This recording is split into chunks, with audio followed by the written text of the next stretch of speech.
Hi there, I'm Jen, this is Remembered Reads, and this is going to be a wrap-up of some of my nonfiction reading, since it is Nonfiction November. First up, I'll mention a short audiobook that I listened to, and that is Vivek Shraya's People Change, which is read by the author. And this is a look at basically having a life of reinvention across the span of your life, and how the present doesn't necessarily negate the past. And some of the examples that she looks at are her own career as an artist, where she started out as a musician and singer and performer, and evolved into a writer, but not so much because of a change in inspiration, but just because her career didn't really take off as a musician in the way that it has as a writer, and how that started out as a side thing, but it's become her central career, and is why she has her university position and all of that. She also talks about her father developing new hobbies and interests in retirement, but she also talks about kind of heavier, quote-unquote, issues in terms of identity. So one of the things that she mentions is that having a life now where she's female presenting, although not necessarily female identifying, which she talks about a little, and having a male partner doesn't negate the part of her life when she was male presenting and had a wife. And how for some people that would be, this part of the life was a lie, but in her case she's saying this is just a change and that was just as valid as this. And so it's interesting to sort of talk about this both in contrast to the fixed identity side, but also to be comparing it to things like your career trajectory or the trajectory of your interests when you retire. So this was fun. It is, as I said, very short. So if you've read her I'm Afraid of Men, very similar both stylistically and not necessarily in content, but in terms of style, and also maybe bonus interest to people from Alberta, because she is talking about a lot of Alberta set stuff. Next up, I guess I'll talk about poetry. With some poetry, we can't necessarily decide if it's fiction or nonfiction. This one is very clearly autobiographical, and that was Hasan Namir's Umbilical Cord. Umbilical Cord is the kind of poetry that I think will appeal to people who don't like the heavily stylistic poetry, because it doesn't feel like poetry. What this feels like is one of those journals, and some people buy ones that you can fill in that are baby's first year, and this is about he and his husband had a kid. His sister-in-law was the surrogate, and he, I believe, was the biological father.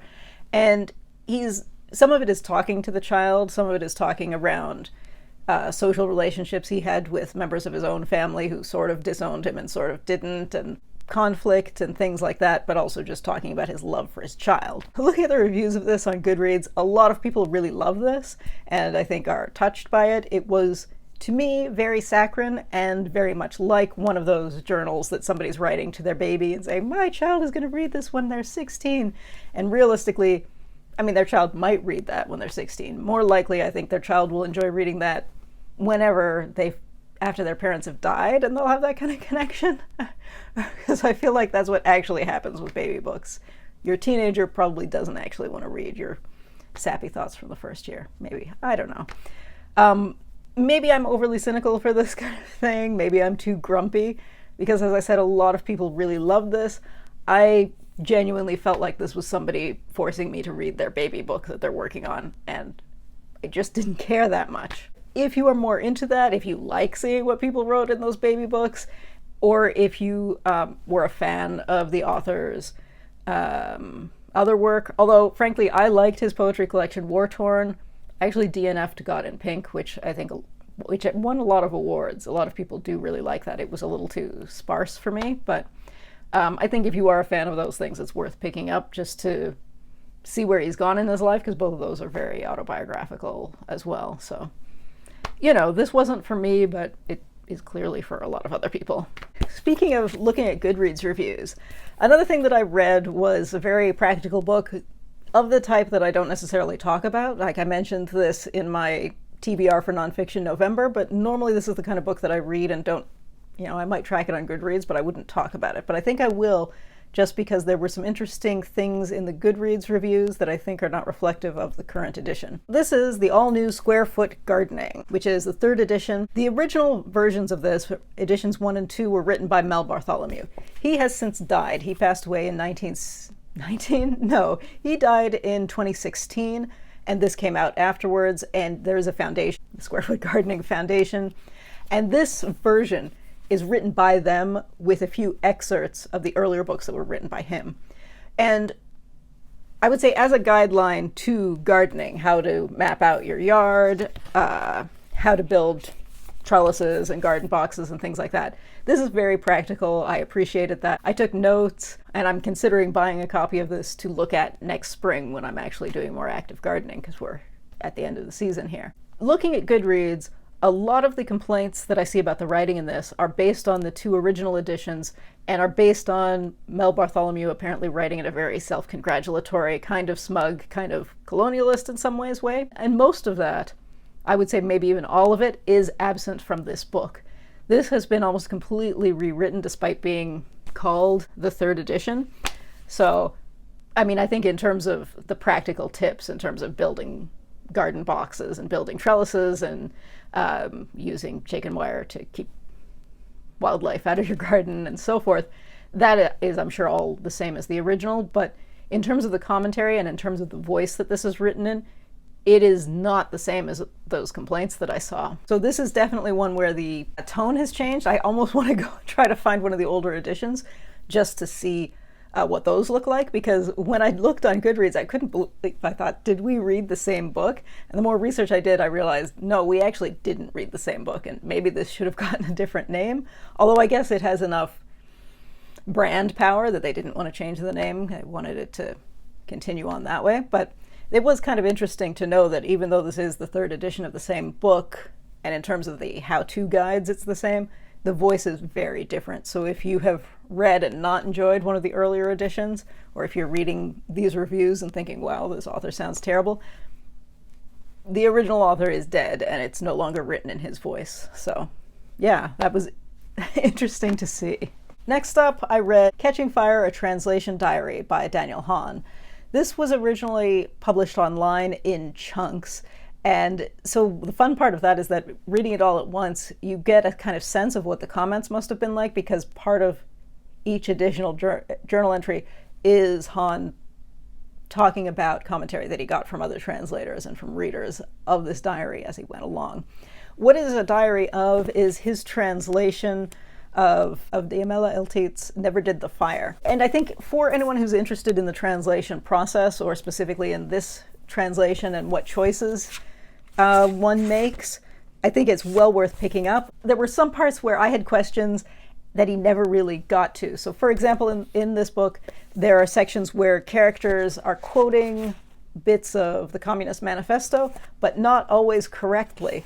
And he talks a little bit about how he had to decide which translation to use into English to reflect the translation that they are using in Spanish. He talks at another point how it's funny because I had read his translation of Julián Fuks's Revolution recently, and Julián Fuks wrote the Portuguese translation of this book. And at one point, Hahn is going to look at other translations to see what other translators did to capture certain things that wouldn't necessarily be translatable. Because there's one point where a character is being insulted as a frontist, and in a Chilean context, it would be recognized as a particular kind of political stance. And how did other people choose? Do you choose another word? And Fuks, in the Portuguese translation, used a footnote and used the original word. And Hahn is kind of resistant to do that and talks about footnotes are, what does he say? Footnotes are admitting defeat and things like that, which is not the philosophy that I think. Like, I think it is much more true to the original to leave something that's untranslatable in the original than to try to translate that. And at some point when I talk about you can see that I dropped the English copy of this in water, of Saša Stanišić's Herkunft, or Where You Come From. There are a couple points in this where the English translator, I think, should have left the original, especially there's an ethnic slur, and you maybe can guess which one. And he translates it, Damion Searls, who did this translation, chooses an English slur that I think is, that is aimed at a different, although maybe slightly overlapping group of people, but that doesn't hit the same way given the context. Anyway, I'll talk about that when I talk about that book. Yeah, so hearing Hahn say, footnotes are admitting defeat, I strongly disagree with that philosophy. But anyway, that's focusing a little bit too much on that, because one of the things that's really interesting in here is he talks a little bit about translating specifically between Spanish and English, and how there are multiple Spanishes and multiple Englishes, and how do you choose? And he mentions that there was a Brazilian novel that he translated, because he translates Spanish, French, and Portuguese. And some of the US reviewers of his translation talked about like a very choppy style. And it wasn't meant to be a choppy style because it wasn't in the original, but he used a phrasing that is more common in British English than US English. And as a result, the American reviewers were kind of misinterpreting or over-interpreting what that stylistic choice meant. So that's kind of interesting. But he does mention that this one word that I'm talking about aside, there wasn't a lot of strictly Chilean stuff in there. His stepfather is Chilean, so he talks about how he was able to run things by him, but that he mostly didn't need to for really regionally or nationally specific stuff. Some of the most interesting parts about this is when he talks about how you balance the gender information, because Spanish, as all Latin languages are very gendered relative to a language like English. And so how do you choose, like in this same phrase where somebody's uttering an insult, the insults are gendered because Spanish nouns and adjectives are gendered. But in English, you wouldn't have a gender marker, so do you add an extra word to that? And he talks about how he threw this idea at other translators, and they all want to throw in a word like bitch, because otherwise, how do you have this insult and also share the gender information? And he talks a bit about how that works in translations going the reverse, because you have some works that are written in a language like English where as long as you avoid pronouns, you don't have to gender things. But also, and he doesn't say this, but also if you think about languages that don't even have gendered pronouns and aren't grammatically gendered, like Turkish or Hungarian, you can end up making the wrong choice if you don't find out the gender information early. And especially there are series where sometimes a character won't have a definite gender at the beginning and you find out later. And if you are translating that into a more gendered language, you have to do something with the nouns and the adjectives. So you're making a choice that may be the wrong choice. So he mentions that, but what he's really getting into is how do you choose at what point you're going to reveal someone's gender if a reader in Spanish or Portuguese or French, etc., would get that information in the first sentence, but if you're reading that in a language like English, you may not get it until a page or two later. And so that was all really interesting. I have not actually read the book that he talks about translating, and I was waiting to get the Spanish edition because one of my goals of this year was to try to increase my Spanish input, and I haven't been doing super well on that aside from the past couple of months, so I'm trying to get better at that. So I'm going to read these together at some point, and then maybe I'll have to reread Catching Fire to think about some of those points. But yeah, I think it's well worth reading, even not having read the book yet, because it's just really interesting to hear someone talk about the choices they're making when they're balancing out how much of the information do you need to get across when one language can carry more information than another in a short amount. I complained about this a bit when I talked about George Saunders' It's Swim in a Pond in the Rain, where he is analyzing Russian short stories, but in the English translation. So sometimes he's analyzing things from the wrong way, like when he talks about the story about the boys insulting his mother. And in Russian, he isn't, because in Russian, even the verbs carry gender information, so you know that he's talking to a male and can't be his mother. So hearing someone talk about that balance, especially since this year I've been doing lots of complaining about translations, was really interesting stuff. So yeah, 100% 2 thumbs up for that one. And maybe especially for people who either haven't experimented with reading things both in the original and the translation and think it's a waste of time because you've already read the book. I think this is a great encouragement to maybe do more of that. Or for people who are monolingual and can't do that, I think this is a good eye into some of the dilemmas and the trade-offs that you're getting when you do read a translation, and how you're going to miss some things, and how the process works, and how sometimes he has to double back around to figure things out. So yeah, top notch, 2 thumbs up. Not my favorite thing, because as I said, there were questions I wanted to hear more about, but I appreciated the whole discussion, like even from the title, which ended up being pulled from a different line of the same poem that the original one title was, because it was Jamás, fuego, nunca, which doesn't really translate in English because it's never the fire, never. So he went for, and it's a line from a poem, so he went for something that translates more literally in a natural way in English. So that's all really interesting. I should have done just a video on that, because it was just great stuff. And finally, I read Lakshmi Piepzna-Samarasinha's The Future is Disabled, Prophecies, Love Notes, and Mourning. Prophecies, Love Notes, and Mourning Songs. So this book is a very clear follow-up to her shorter work, Care Work. Care Work is a lot more theoretical, and if I had a complaint about that book, it is that it is hard to recommend to certain people because it is so jargon-heavy and theoretical, and it assumes a kind of, technical is not really the right word, but it's a very academic and in-group kind of language that makes it harder when you're talking to people whose dominant language isn't English, people who don't have a certain level of education, and even getting into intellectual disabilities, which is important when we're talking about disability justice. This book is much less theoretical and has some jargon, but is much more, I think, accessible to a wider audience. Although at the same time, it is written for a very specific demographic.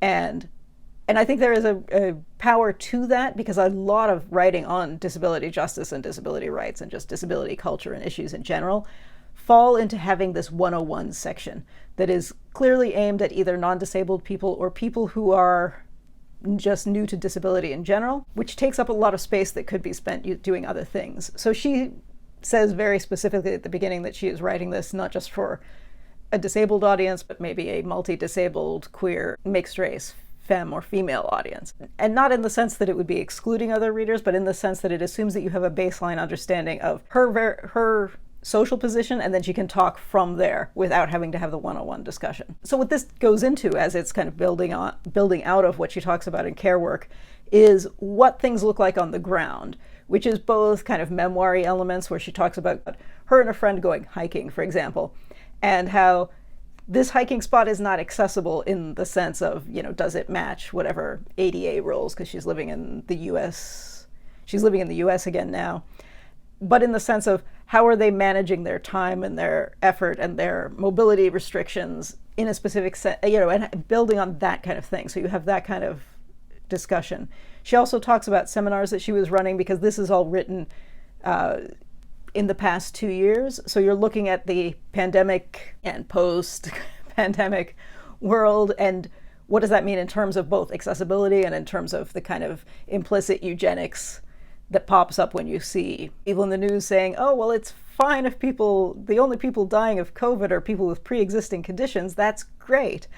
And that's eugenics. And again, part of this is not 101, is that she is assuming that that is basically that's a statement on the value of people's lives. So she's not holding your hand to explain, here's why that's ableist. She's, you don't have that part. And again, I think there is a lot of power to that, because, so much writing on disability gets bogged down in having to write things for an audience that would be sitting there and saying, I don't think ableism exists. And she's not entertaining that conversation. That is not here. So this was a very quick read. I sat down and read it basically in one day. If you read and enjoyed Care Work, I 100% recommend this. If you read Care Work and wished it was a little less theoretical, a little more practical, and what does this look like on the day-to-day, that's this. If you read it and were hoping it was a little less jargony, that's this. So another one that I would thoroughly recommend, unless you are looking for a 101, in which case that is not the book. But All right, so that is the recent nonfiction that I've read. If you have read any of these, I'd love to hear what you thought. And that's it for now. Ciao.